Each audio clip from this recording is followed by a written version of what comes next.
Diyos me! Pag malaglag yung cup, babalik yung player na nakalaglag, okay? Walang music dyan? Bawal hawakan, ha? Naku, may mga bata nasa gitna. Ayan. Aba, ang galing naman ni ate.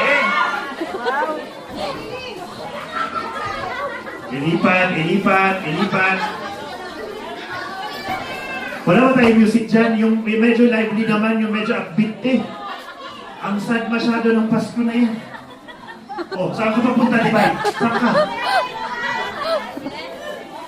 Oh, ano yan, Dibay? Kaya pa? Sige, konti pa.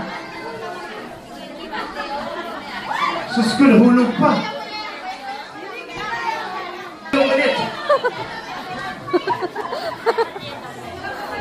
Ate, pahingin ng upbeat music dyan, te.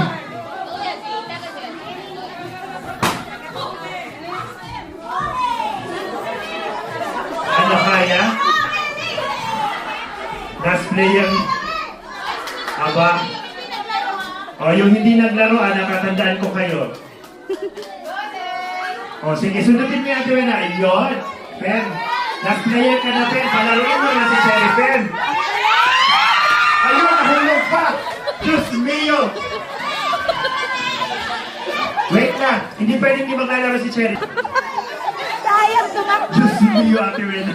Hindi ka talaga buntis. Alright, winner natin ang Team A. Ayan. Wow, social naman ang gift. Wow. Wala bang picture? Picture naman kayo. Picture, picture. Last speaker, your first player. Atas pa. Oo, sa likod pa ng ano. Kulang yung player ng ano, nina at Team Wena. Okay. Si Lisa. Si Cherry. Okay. Ready? Documentation, meron tayong video. Okay ba? Ready ba?